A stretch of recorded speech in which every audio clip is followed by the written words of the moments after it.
Vía Pública.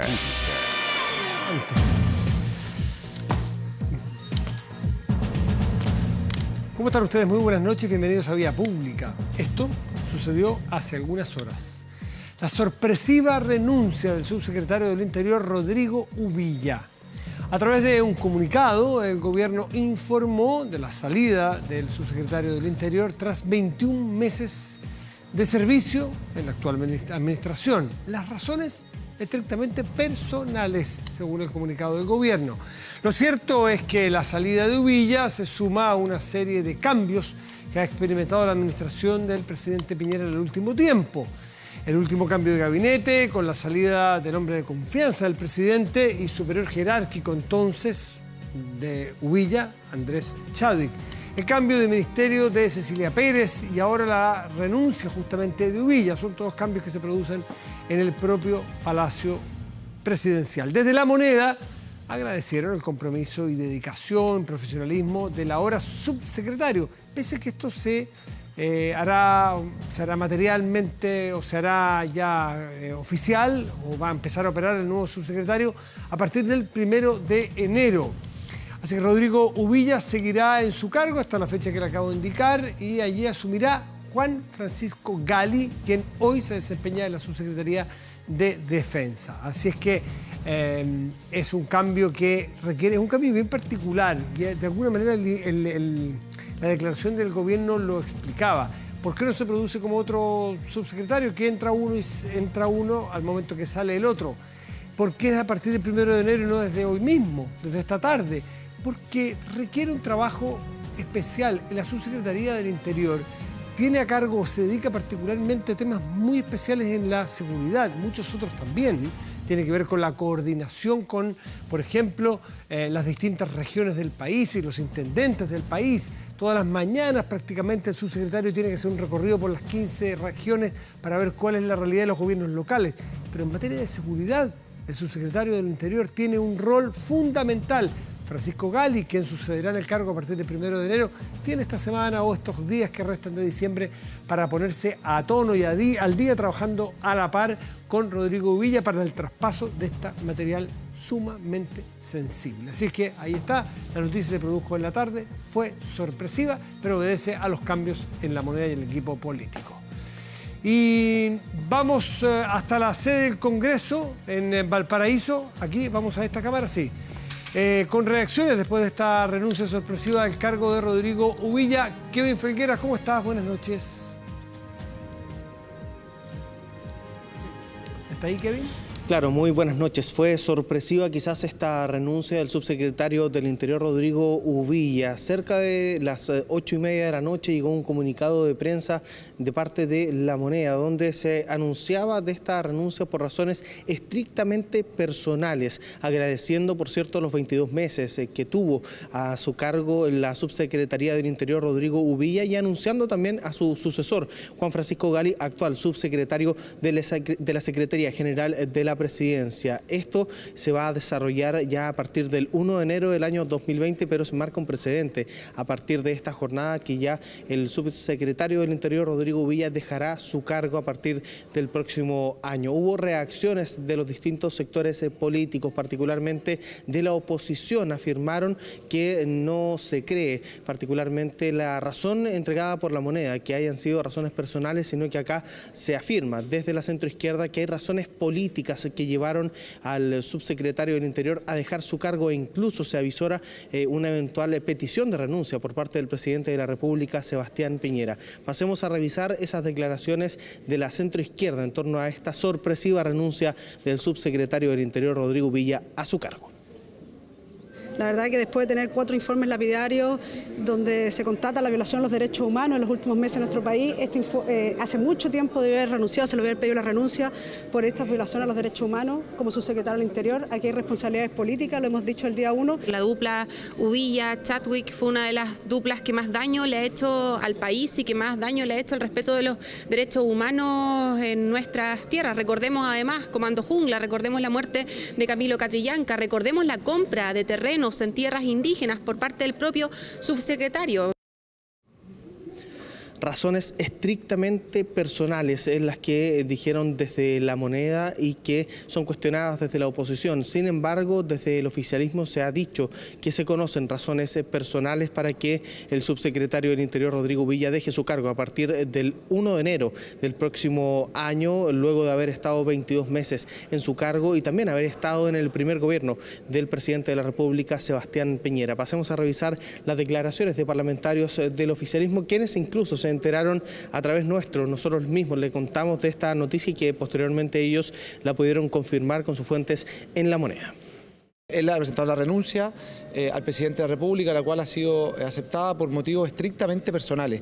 Es evidente que la labor que desarrolló durante todo este tiempo el subsecretario Ubilla fue una labor sometida a mucha presión, una labor relevante y que por motivos personales el día de hoy él le ha comunicado que da un paso al costado. Dejar claro que estas son razones estrictamente personales, que a diferencia de lo que creen algunos acá no dicen relación con nada que tenga que ver con la discusión que estamos teniendo en materia de derechos humanos. Acá el informe de la ONU lo ha dejado muy claro, de momento que reconoce la colaboración del gobierno chileno.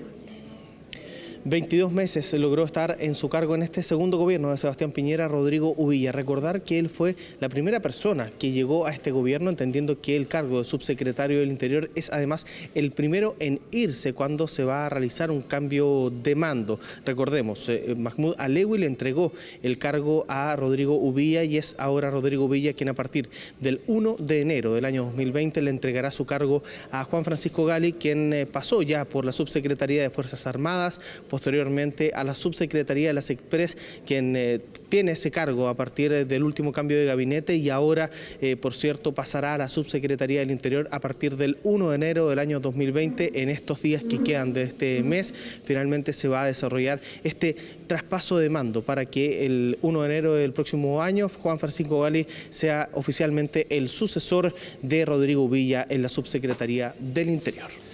Muy bien, Kevin Felgueras con este informe desde el Congreso Nacional. Y de este informe uno se queda la idea de que cuesta armarse una idea con matices y escudriñar la completa verdad cuando la predecibilidad es absoluta. Uno sabe que la oposición va a decir que es todo malo, y esto pasó en el gobierno anterior también, y me tinca que en el próximo va a pasar lo mismo. Es todo malo y que se va porque estaba a punto de que lo echaran por todas las razones que hemos visto y escuchado, y que esos partidarios del gobierno sostienen que solamente son razones personales. Nadie se sale del rebaño, nadie tiene una posición más crítica, más matizada. La verdad es que se ha vuelto tan predecible la política, se ha vuelto tan binaria, que no solamente uno puede decir en términos coloquiales o frívolos que es muy fome así. No se trata de que sea fome.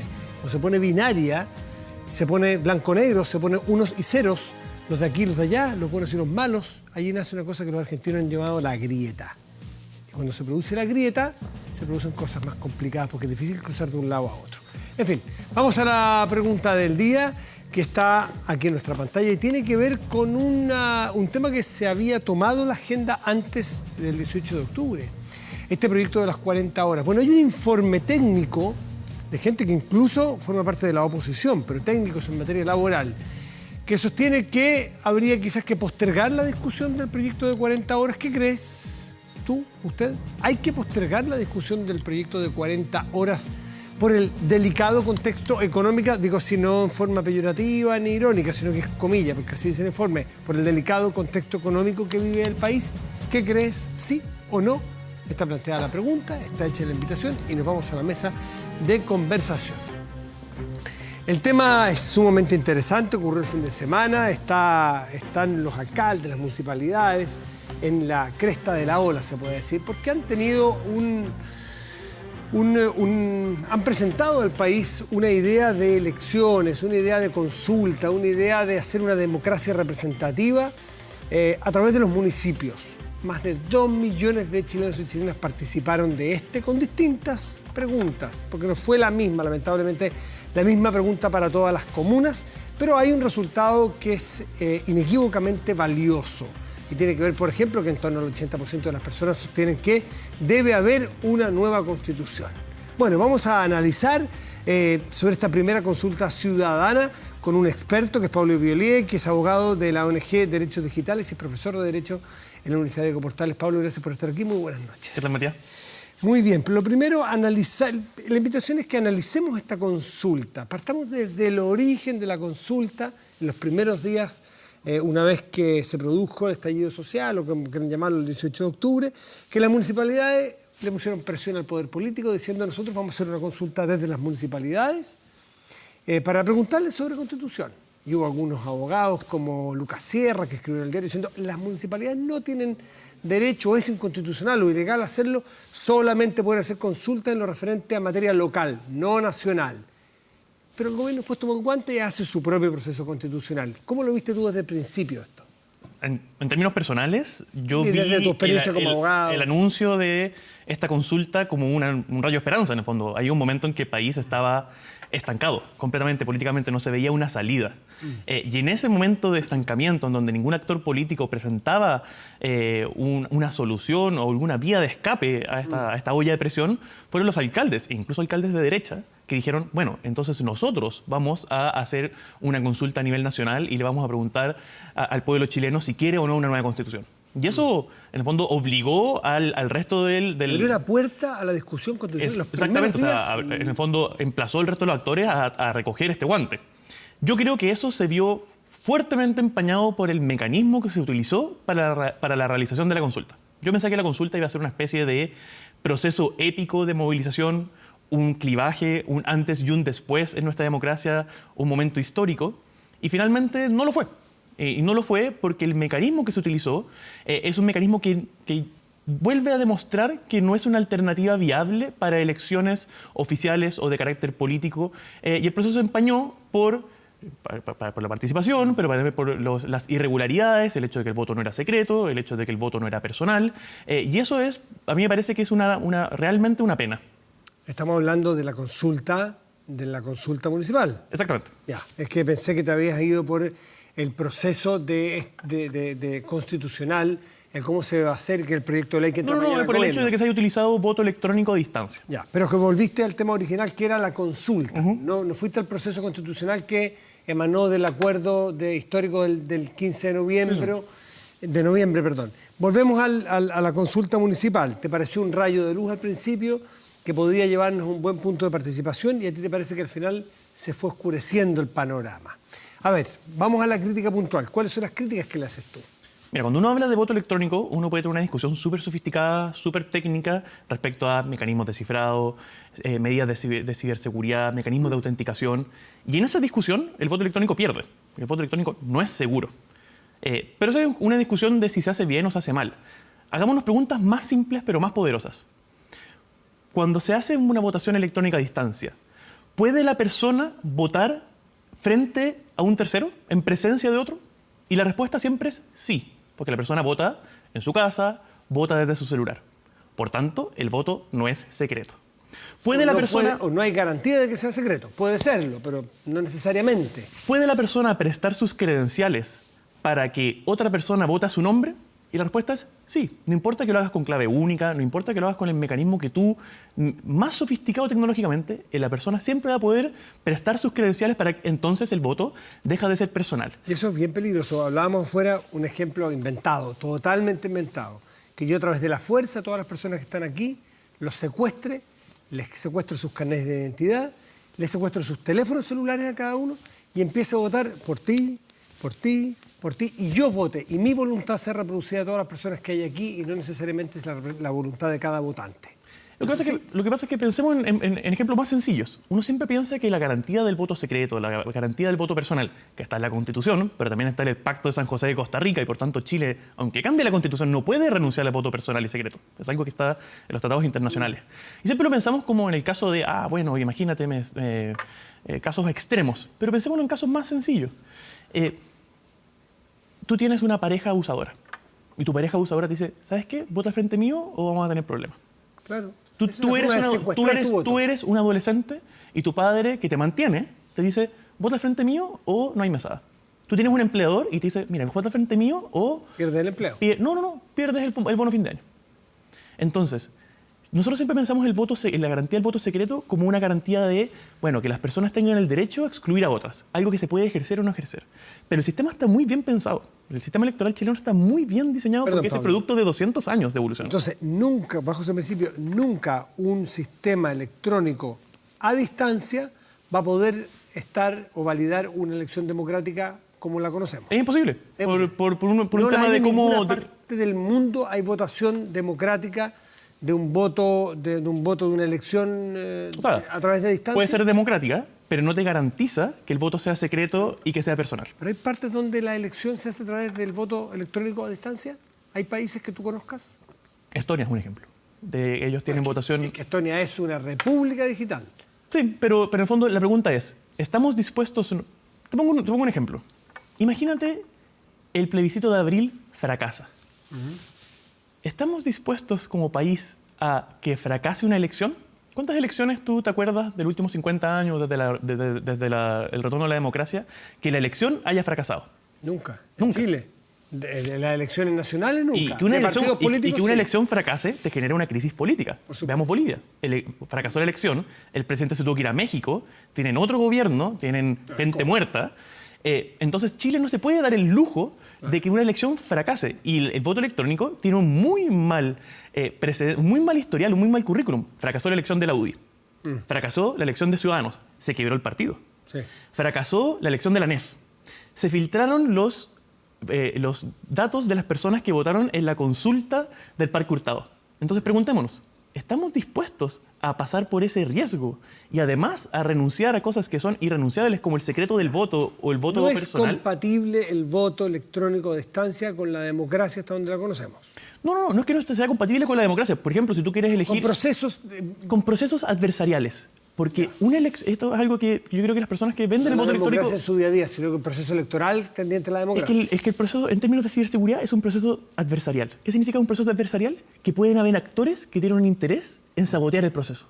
Puede ser otro país, puede ser uno de los partidos. ¿Cómo lo resuelve Estonia? Estonia... ¿O corre el riesgo?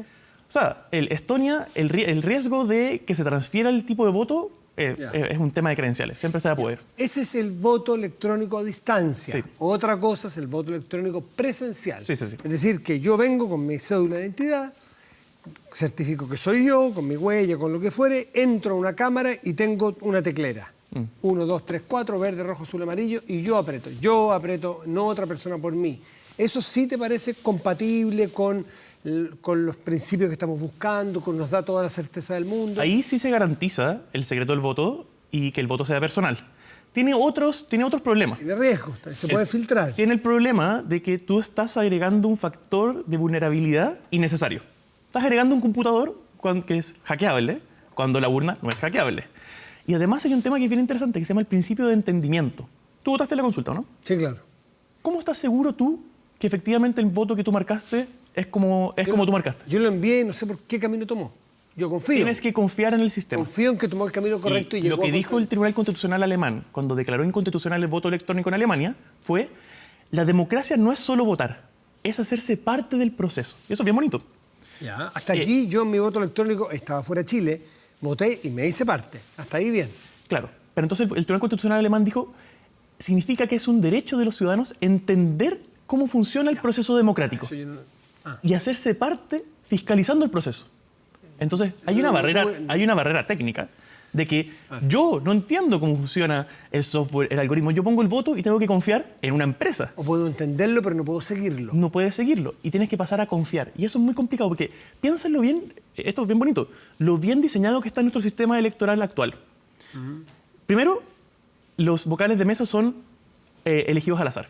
Por tanto, la probabilidad de que esos 3 vocales de mesa sean del mismo sector político y se coludan es muy, muy baja. Luego, cada partido político pone un apoderado, que por definición tienen intereses contrapuestos y por tanto se fiscalizan mutuamente. Entonces, desde que llegan los votos y se establece y se cuentan y la gente vota y se cuentan los votos y se manda el acta, hay 7, 8 o 9 votos. Además de los ciudadanos que se quedan ahí, se cuentan los votos a viva voz y la gente ve y pelea por si el voto se objeta o no, que están encima de los votos. Y por tanto las personas son capaces de son capaces de entender el proceso y de fiscalizarlo. Ya, no todo... Y eso no se puede hacer. Entonces, estadísticamente es imposible, o sea, es muy improbable que todos esos actores se coludan en una mesa. Y si se cae una mesa, no se cae la elección completa. Por supuesto. En cambio, un sistema centralizado de voto electrónico es posible, en el fondo, vulnerarlo. Y el problema es que ahí Corre riesgo todo el proceso. puede que se vulnere y nunca sepamos. Entonces tú puedes poner en riesgo una elección completa. Entonces, ya llegamos a la conclusión de que el voto secreto y el voto personal son principios intransables por tratados internacionales. Y eso en sí mismo... Y eso no lo garantiza el voto electrónico. Y eso en sí mismo es suficiente razón para, en el fondo, rechazar el voto electrónico a distancia. Ahora preguntémonos, dejando eso de lado. Si tú estableces una política pública, es porque tú dices, bueno, esto es lo bueno y esto es lo malo, y yo hago la sumatoria y me sale lo bueno. ¿Qué es lo que se supone que estamos tratando de arreglar cuando el voto en papel es eficiente, es efectivo, tiene legitimidad social y tenemos los resultados a las 9 de la noche? ¿Cuál es la parte que queremos arreglar? ¿O estamos viendo que esto es una solución en búsqueda de un problema? Estamos en la búsqueda quizás de sumar, estoy haciendo el de abogado del diablo, de sumar más personas que físicamente no van a ir y decirles, ya, usted no va a ir, como queremos sumar participación, hágalo usted a través del teléfono. Ya, pero hay dos elementos. Se elitiza bastante el voto probablemente, ¿no? ¿No es así? Hay dos problemas. Primero, que no hay soluciones técnicas a problemas políticos.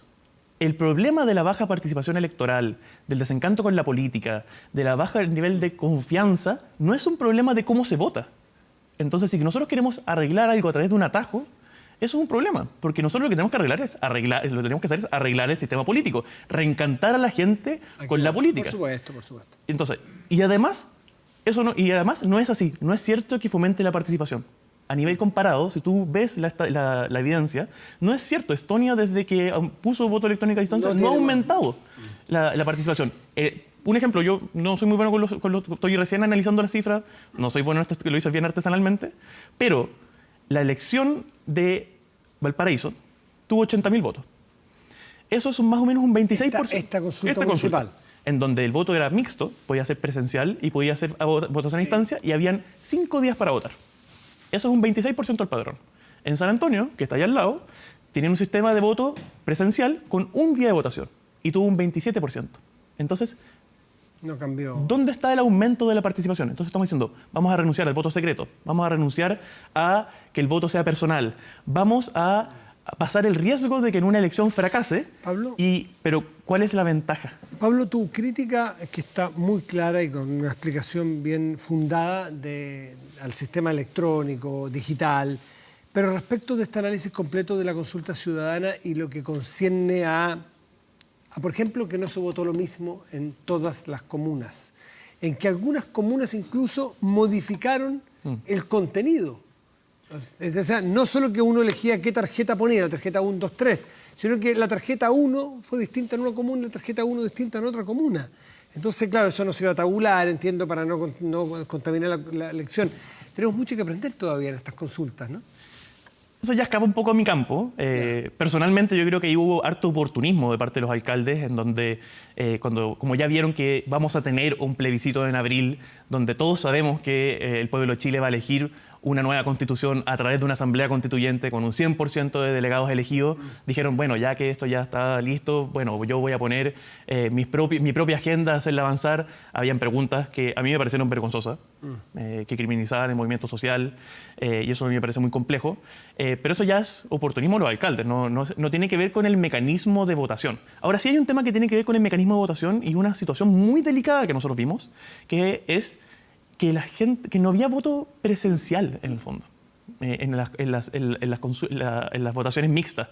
Tú votabas a distancia en un computador o ibas a la municipalidad y votabas en un computador. Pero, y esto muchos amigos me dijeron que estaban ahí, lo estaban viendo, me mandaron videos y todo, que era que tú te sentabas y estaba el funcionario municipal con su computador y te decía, deme su carnet. Ya, por la pregunta 1, ¿qué vota usted? Por la pregunta 2, no, eso es fraude. O sea, ahí no hay secreto del voto. ¿Cómo sé yo que el funcionario municipal puso lo que... Entonces la excusa es, es que el voto no se entendía, entonces que había que explicarlo. No, el voto tiene que ser autocontenido. Por supuesto. O sea, es como las encuestas. Si tú eres encuestador y lees una pregunta y la persona no la entiende, tienes que pasar a la siguiente pregunta, porque cuando tú explicas, incluso inconscientemente Cargas. puedes establecer ciertos énfasis y puedes guiar la respuesta. Entonces, ¿cómo es esto de que no, es que el voto no se... No, el voto tiene que autocontenerse. Y aquí hay un tema bien importante. Esto es como las vacunas. Muchas personas no vacunan a sus hijos porque no se acuerdan lo que es la polio, lo que es la viruela, lo que son esas enfermedades, y tenemos la sensación de que nunca van a volver.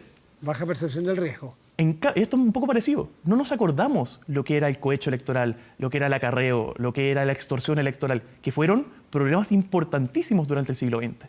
Y por tanto estamos súper dispuestos a renunciar al secreto del voto, al voto personal, porque no nos acordamos lo que eran esos flagelos.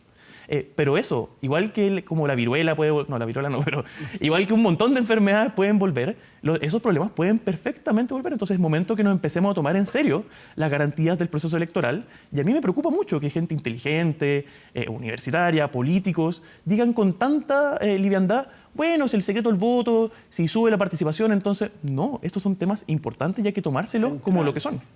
Pablo Violier, abogado de la ONG Derechos Digitales, con sus explicaciones críticas, pero muy interesantes para tener en cuenta, porque uno escucha desde la ignorancia y con mucha frecuencia decir, bueno, el voto a futuro Tiene que ser digital. tiene que ser, no puede ser a esta altura tan arcaico que tengamos que tomar nuestra bicicleta, auto, moto, bus, lo que fuera. Eso se llama Ir tecnodeterminismo. a otro lugar, pescar un lápiz grafito, marcar en un papel roneo, no, eso ya pasó. Esto es lo que viene. No está muy claro qué es lo que viene por las explicaciones que nos dio Pablo. Pablo, muchas gracias por estar Encantado. aquí.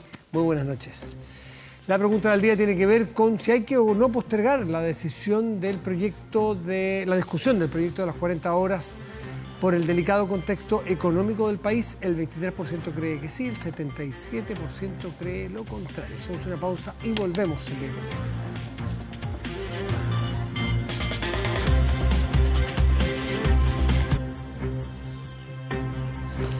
Estamos de vuelta aquí en Vía Pública y tenemos a los dos autores de un libro que es muy interesante porque es contraintuitivo, es desafiante, es provocador. Copia o muerte. Y tiene que ver con justamente los derechos de autor, tiene que ver con el poder, no solamente los derechos de autor, tiene que ver con el poder que puede tener el copiar. Como no solamente el copiar de un CD pirata, como es la primera cosa que se nos viene a la cabeza, como la propia biología va copiando molecularmente una a otra y se va perfeccionando. Es súper interesante, los autores están aquí. Giorgio Jackson, diputado, además, pero en este caso funge de autor de este libro. Giorgio, muchísimas gracias por estar aquí, muy buenas noches. Y Paula Espinosa, que es coautora del libro. Paula, muchísimas gracias por estar aquí esta noche. Buenas noches, gracias.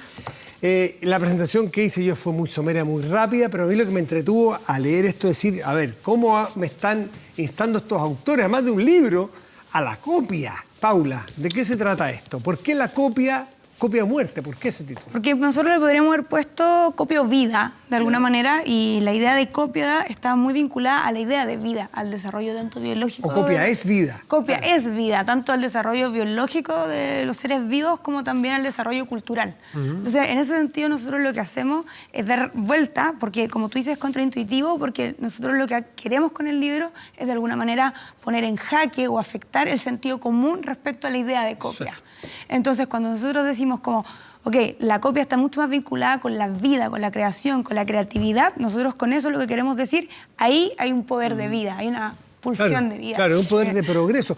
¿Por qué es contraintuitivo, Giorgio? Porque uno podría pensar que si yo te copio algo, yo no aporté nada. Al no aporté nada, se estancó el conocimiento, se estancó el progreso. Y ustedes lo plantean desde el otro lado, es decir, es la copia que siempre va a tener un matemático, multiplicar por 1.1, o sea, siempre va a ir avanzando, la copia va a ir así mejorando.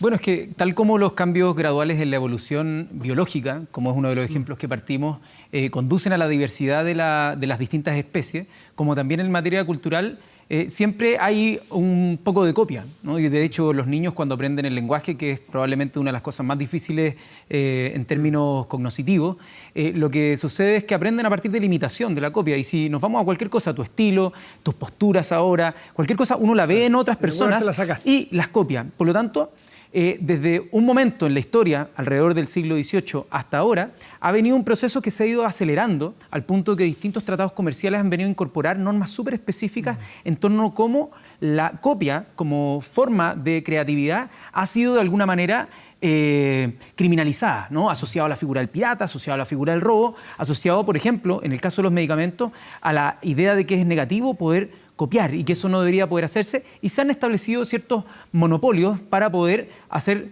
un incentivo, como se ha llamado, para la creatividad. Lo que busca el libro, de alguna manera, es no dar, remar en contra de ese sentido común y plantear preguntas, no tantas respuestas, es cierto, al final nos jugamos por algunas hipótesis y algunas respuestas, pero en general mucho más preguntas para desmoronar y, como está un poco de moda la palabra, deconstruir ese sentido común y decir, bueno, hoy día que tenemos la urgencia, por ejemplo, de la crisis climática, ¿cómo hacemos para ocupar la copia, la imitación, la colaboración entre distintos agentes para encontrar, por ejemplo, soluciones al tema de la crisis climática? Paula, alguien dirá, copia no es el término, porque uno dice, ¿cómo lo colaborativo, que viene estando de moda? Es mala esa palabra, porque no es moda exactamente, viene la tendencia de la colaborativo en cualquier ámbito. Uno puede entender lo que genera progreso y avance. La copia quizás es un término que no es el más completo, pero partamos por algo que a todos seguro en sus casas les saltó, y Giorgio de refirió el tema de los laboratorios. Voy a ponerte abogado del diablo. ¿Cómo lo hacemos para incentivar a alguien a que se juegue 10 años de su vida investigando en un laboratorio, que si yo hago el descubrimiento salgo y me lo copian todos? Entonces nunca más voy a invertir esos 10 años. Es que yo en general creo que ese tipo de preguntas hay que como dar las vueltas. Hay como que partir al revés. Por eso Giorgio, como cuando hace la alusión al siglo XVIII, es primero entender que la idea de copia o la forma que nosotros entendemos actualmente del desarrollo del conocimiento es una invención que puede funcionar como no puede funcionar, y por lo tanto es abierta a que nosotros la cuestionemos y pensemos si nos está dando los resultados que nosotros queremos que nos dé como resultados. Entonces yo creo que la pregunta siempre es al revés. Como que esto se inventó, se dijo, se va a administrar de cierta manera el conocimiento, que en este caso puede ser el conocimiento médico, por ejemplo, y nosotros decimos, bueno, a esta altura, esta manera de administrarlo, ¿nos está trayendo consecuencias positivas o negativas? Entonces, yo podría decir... Vamos al ejemplo de los medicamentos. De los medicamentos. Entonces, yo te podría decir, más bien no ha traído consecuencias negativas. ¿Por qué no ha traído consecuencias negativas? Porque, por ejemplo, la investigación médica, al estar privatizada como está, al estar en manos de los laboratorios, está conducida y orientada a un montón de descubrimientos o desarrollos científicos que no son necesariamente de primer orden o de primera necesidad de salud pública. Luego, además, está que el hecho de la normativa de propiedad intelectual es muy maleable. O sea, ha cambiado mucho a través de la historia. Entonces, por ejemplo, cuando tú tienes una patente que se inscribe en cierto lugar con cierta fecha, porque de hecho lo que prima como paradigma es el paradigma economicista, es decir, que supone, y en eso estamos todos de acuerdo, que el conocimiento es común, pero que se da un plazo de tiempo como un incentivo. Eso es lo que pero prima. Esto de economicista es medio complejo, porque economicista es quien a un investigador le pagan a fin de mes, tiene que pagar la cuenta del gas. Exactamente, pero a eso voy yo. Lo que se hace ahí, no lo digo en un mal sentido que sea economicista, sino que se supone que en el incentivo está la retribución necesaria para que la persona, el grupo o el laboratorio continúe generando su medicamento. Claro. Sin embargo, sabemos que esa generación de medicamentos ha generado como usos monopólicos de ese medicamento, porque una vez que tú lo inscribes en un país, lo inscribes en otro país y vuelve a correr el tiempo. Sí, déjame complementar eso, porque creo que el punto que logramos abordar más es la pregunta sobre también aspectos éticos. Si es que ya existe el conocimiento para salvar vidas, ¿ya? Y la unidad extra, por ejemplo, es verdad, se invirtieron 10 años en descubrir un medicamento, pero copiar ese medicamento cuesta menos de $1, es de verdad centavos de dólar. Claro. ¿Ya? Entonces, que se pueda morir una persona porque no es capaz de pagar el precio monopólico, ¿es ético o no? Ahí hay una pregunta que efectivamente decimos, bueno, entonces, ¿cómo financiamos si es que no es a través de esta promesa de 20 años de monopolio? ¿Ya?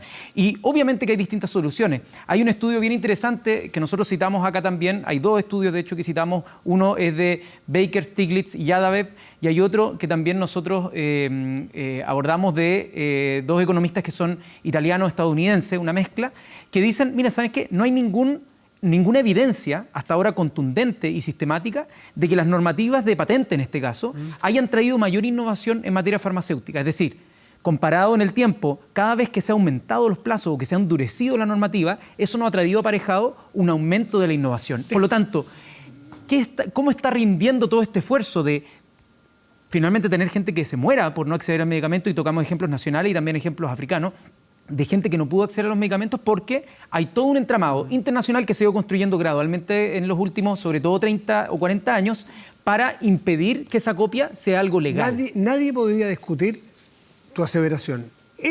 o tu duda, tu pregunta, ¿es ético dejar de administrarle una medicina, una droga a una persona, dejarlo morir porque no me pagó mi derecho? Claramente, yo creo que el 101% de las personas diría no es ético. Pero yo te podría preguntar, ¿es ético o dónde está la ética en el momento en que si yo no tengo estímulos exactamente, no va a haber investigación y no va a haber medicina? Entonces, ¿no es acaso puede ser antiético impedir el incentivo? Impedir el incentivo para que se produzca en la medicina. Es que yo insisto que la pregunta... También va a morir gente si no hay medicina. Es que insisto, la pregunta sigue siendo al revés. Primero, ¿hubo desarrollo médico antes de la propiedad intelectual?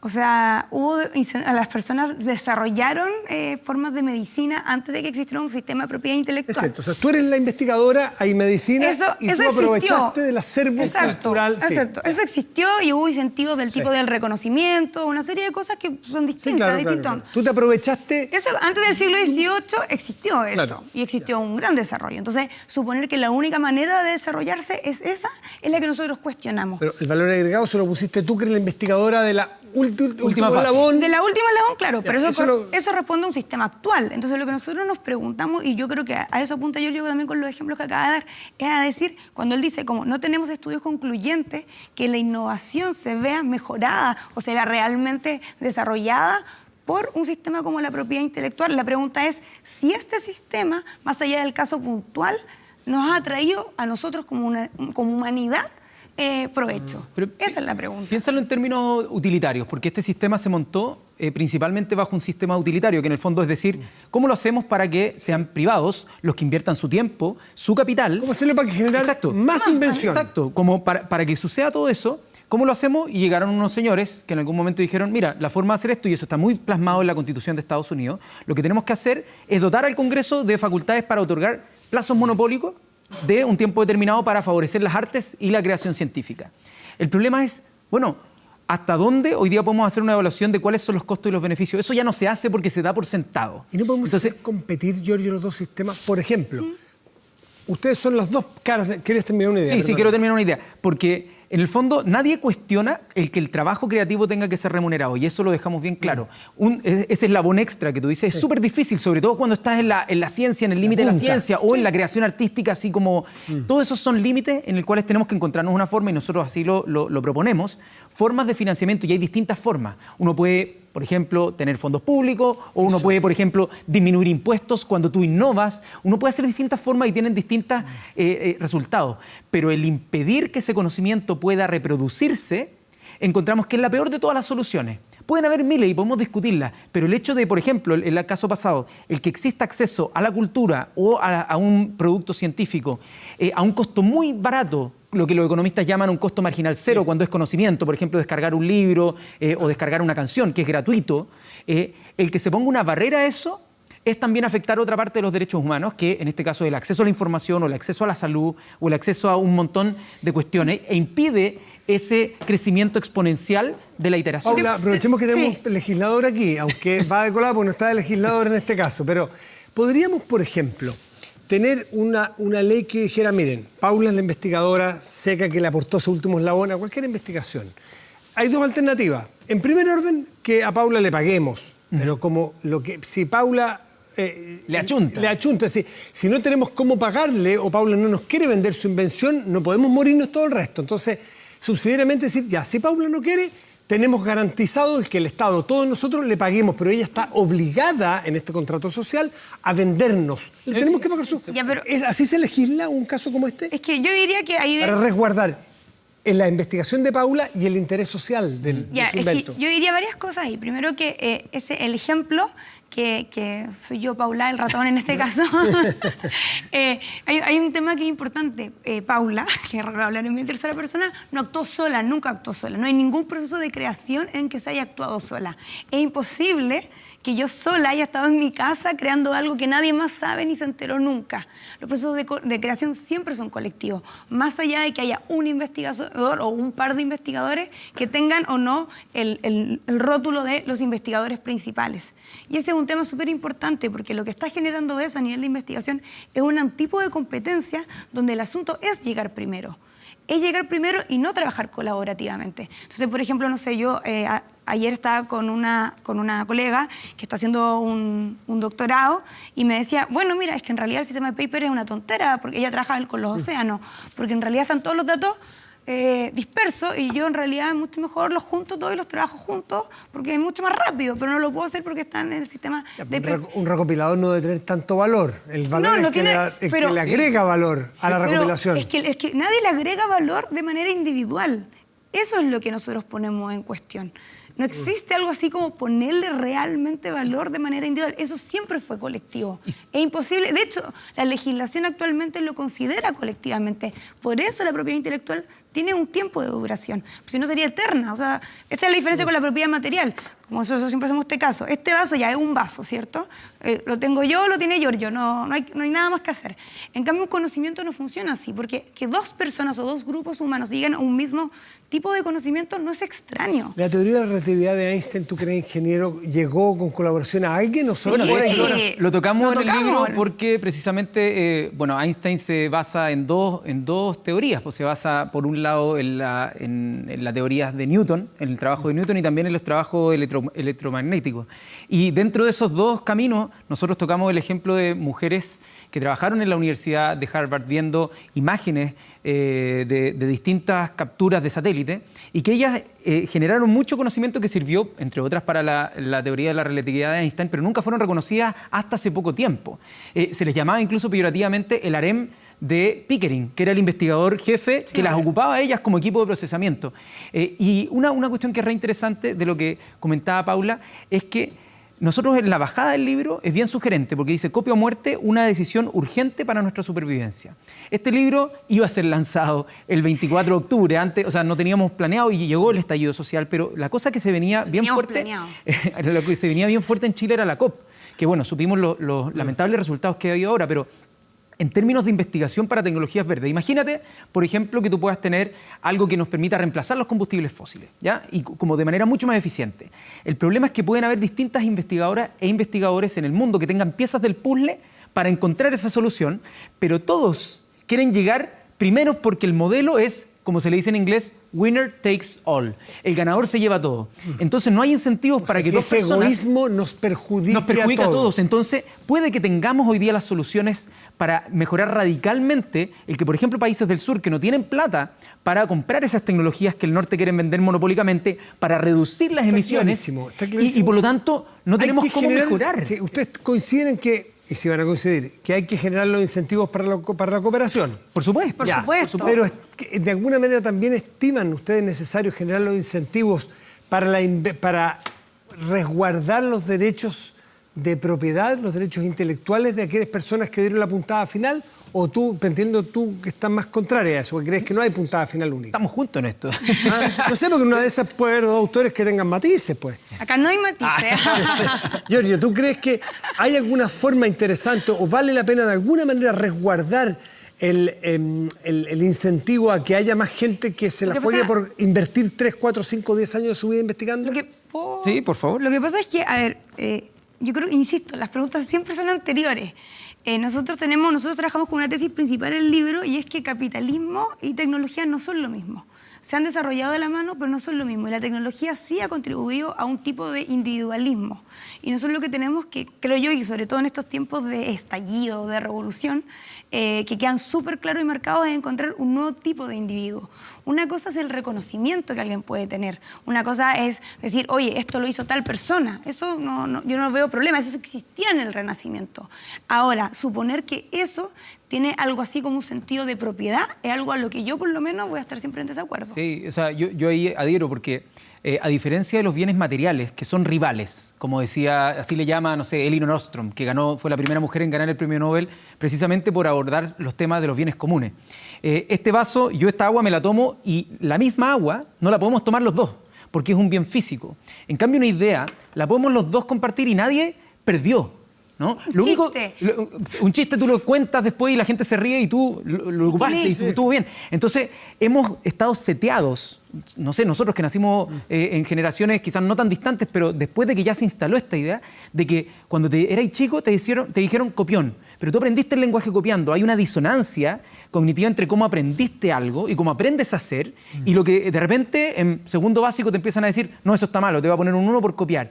Porque se trata de empatar lo que es la copia con el engaño o el plagio, ¿no? Y no son lo mismo. Y no puede darse, no hay acepciones donde la copia es plagio. Claro, mira, obvio. Si la guerra comercial que está terminando aparentemente entre China y Estados Unidos se basa, entre otras cosas, en esto. Por lo mismo, si es que, por ejemplo, yo dijera, no sé, agarrara un libro de otra persona y viniera acá y te dijera, mira, le cambié el nombre, este libro lo hice yo, eso es un engaño, yo quedo pésimo frente al mundo porque no es esa se va a develar. No. Y eso no es una copia. No, eso no es una copia, eso es un engaño.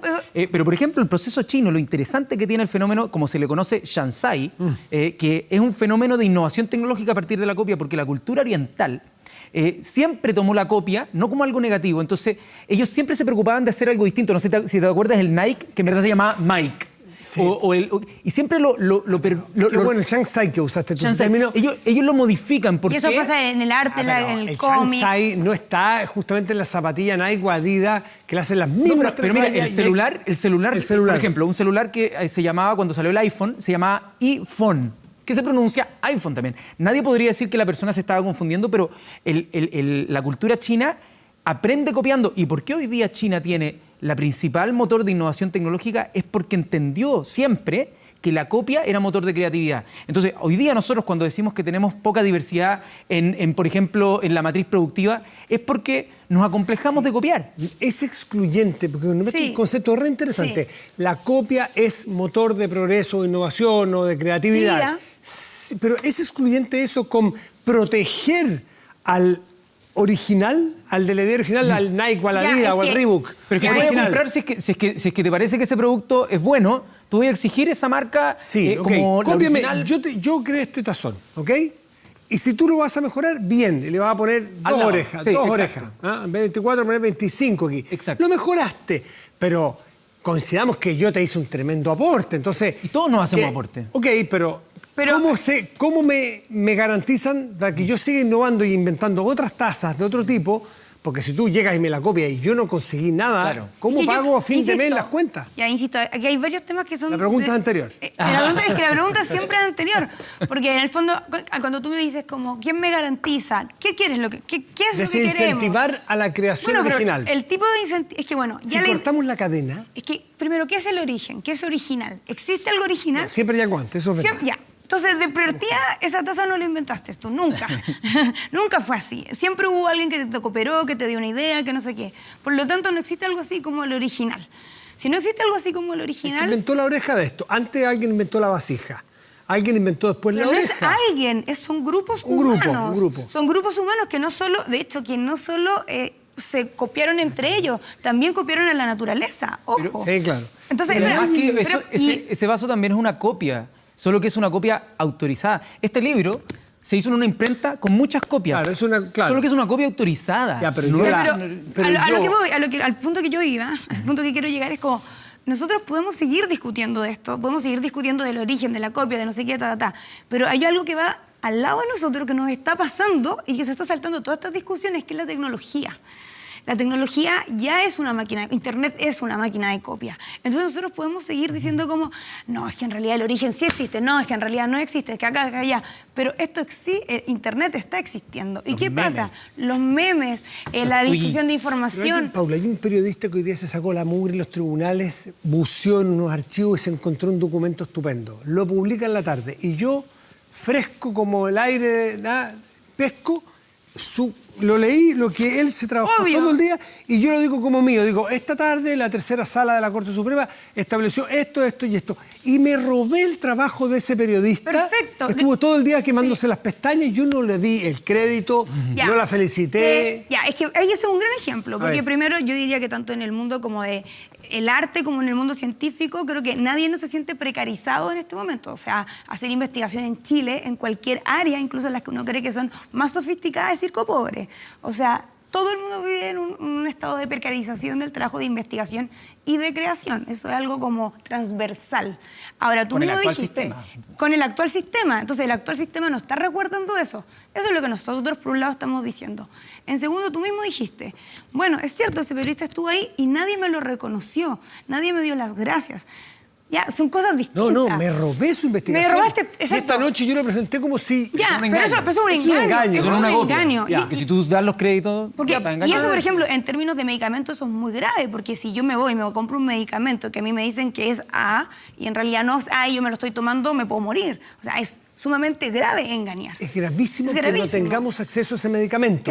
Pero engañar también... El engaño es gravísimo. O sea, si yo voy y me compro en la feria libre un medicamento que me dicen que se llama A. Y no es A, no tiene los componentes, no, eso es un engaño. Es un engaño, es gravísimo. Eso no. Ya, pero eso no es distinto. No, eso está claro, eso es un engaño. La copia Déjame aportarte en ese mismo ejemplo otra derivada. Lo que nosotros creemos que, por ejemplo, esa persona que se quemó las pestañas investigando en los tribunales, que ojalá a futuro lo pueda hacer con inteligencia artificial y ayuda, pero lo que pasó con esa persona es que ese trabajo tiene que ser bien valorado. No hay razón para que, por ejemplo, un medio de comunicación o el trabajo del periodismo tenga que basarse en restringir esa información y hacer que esté así pegadita para que tenga que poder trabajarse en eso. Entonces, ¿qué es lo que pasaría si es que un periodista ese periodista gana prestigio? Entonces, ese periodista, por hacer bien la pega y que mucha más gente llegó a acceso, entonces tú en otro noticiario que lo dijiste, el periodista tanto encontró tal información y otros dicen, y se difunde más la información, en vez de quedarse que gana prestigio. Gana prestigio. Entonces, ¿qué es lo que pasa? En tu futuro trabajo, te van a pelear y te van a decir, yo quiero tener a ese periodista. Y le van a pagar más. Entonces, la dinámica del incentivo es otro. En el renacimiento, de hecho, el prestigio era el incentivo. Era la paga. Y sobre todo considerando, Matías, porque esto es súper importante, como decía Paula, que viene la tecnología al lado, lo que va a empezar es que van a empezar máquinas y algoritmos a reemplazar de manera mucho más acelerada que en otros momentos trabajos que hoy día existen.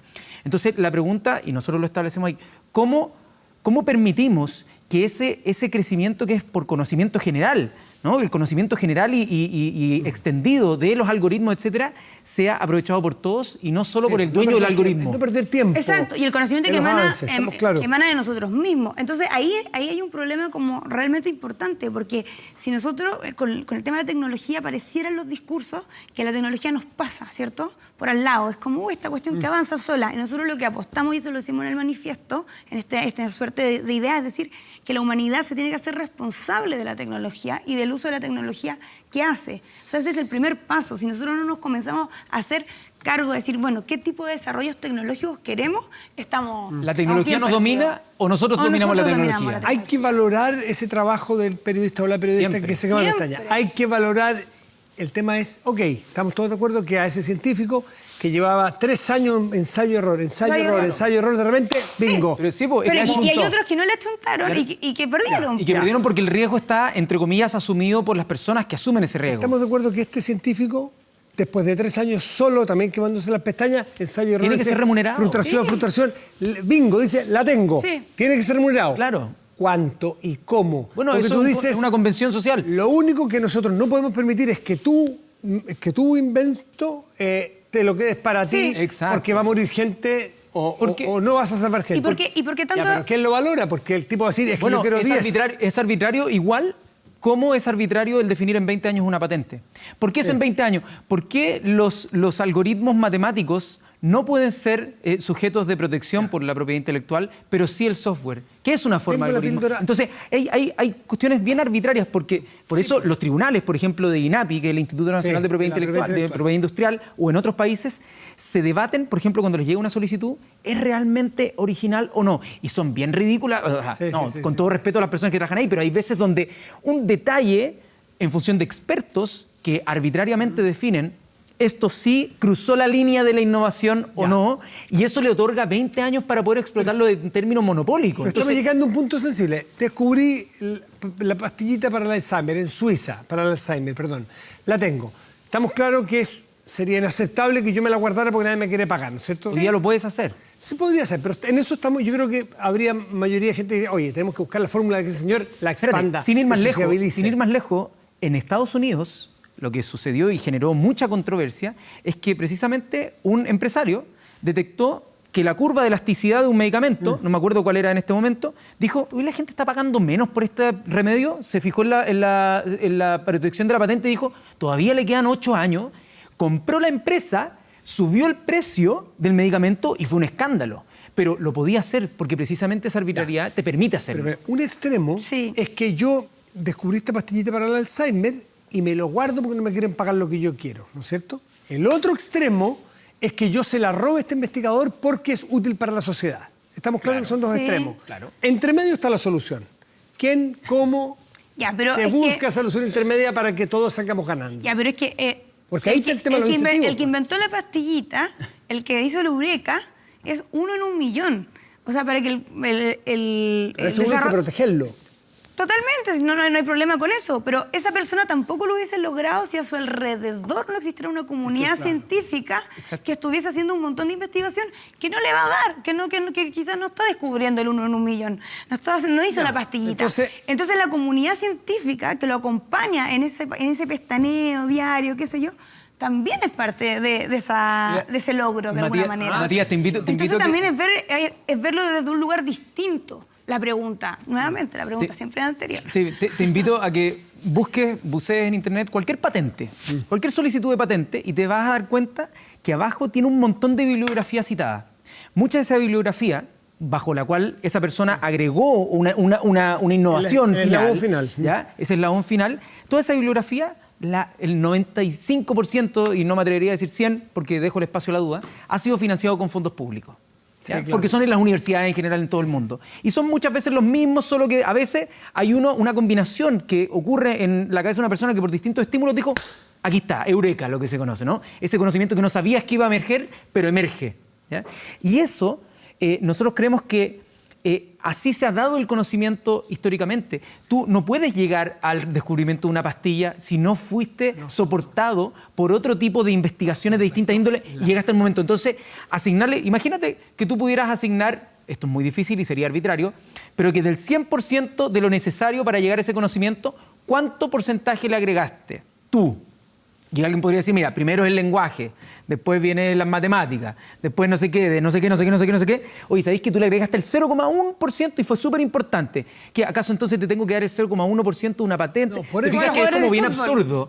Como llegar a un absurdo. En medio de estos dos extremos. En alguna parte está situado lo que nosotros decimos, exacto, lo que nosotros decimos es que para resolver esta paradoja, lo que necesitamos es remunerar el tiempo de trabajo y no la mercancía final. ¿En qué sentido? Lo que tenemos que ponernos de acuerdo es que ese trabajo que es valioso, que es el trabajo de investigar, es el trabajo de crear artísticamente, etcétera, tenemos que encontrar una manera, no sabemos exactamente cómo, pero tiramos algunas propuestas en el libro, de financiar el tiempo trabajado. ¿El tiempo de todos los artistas va a valer lo mismo? No. Establecer premios. ¿Cómo le pago yo a Da Vinci? ¿Cómo me paga a mí? Por eso, que soy un establecer desastre. premios cuando las cosas sean como reconocidas y valoradas por la sociedad, pero lo que creemos que es de alguna manera, entre comillas, intransable para la tesis del libro, es que existan mecanismos jurídicos que lo que hagan es impedir que otras personas tengan la libertad de ocupar esa información. Porque en el fondo, cuando yo te digo que esto está protegido y tú no puedes replicarlo, tu libertad también se ve restringida. Y eso es lo que... Materia para discutir. Sí. Nos pilla el tiempo, Paula, para cerrar. Para cerrar, porque pusiste un súper buen ejemplo. Le pagaríamos lo mismo a todos los artistas. Entonces pusiste el caso de Da Vinci versus... Y a mí, que yo soy un desastre. Ya, un desastre. O Giorgio, que es un desastre del arte. Nos van a pagar al mismo tiempo. Somos artistas, páguennos por trabajar. Es que yo creo que ese es un punto súper importante porque lo que está pasando con la tecnología, y no quiero dejar ese tema fuera porque la tecnología está cambiando toda nuestra manera de cómo convivir socialmente, es que efectivamente la idea de artista también va a modificar. O sea, hoy en Instagram hay una cantidad de gente que sube publicaciones, que no sé qué, las valoraciones van a cambiar. Ya ese gran artista que nosotros... ¿El mercado no le paga lo mismo al artista de Instagram que a Da Vinci? Bueno, pero el mercado funciona con un campo artístico que funciona con ciertas reglas y sabemos que muchas veces gana dinero gente que...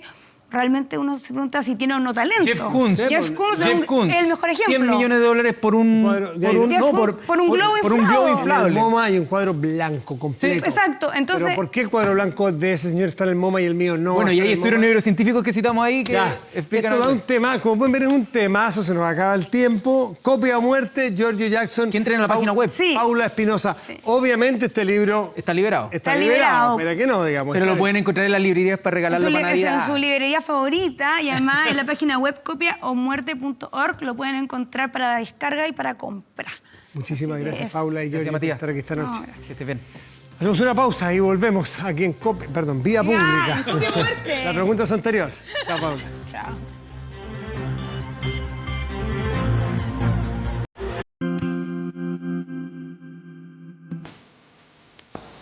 Estamos de vuelta aquí en Vía Pública y el resultado de la pregunta de hoy es el siguiente. O sea, la pregunta que le planteamos es que hay que postergar o habría que postergar la discusión del proyecto de 40 horas en función al delicado contexto económico del país, que es lo que estableció una comisión de expertos que era transversal. Bueno, el 23% cree que hay que postergarlo, el 77% cree lo contrario.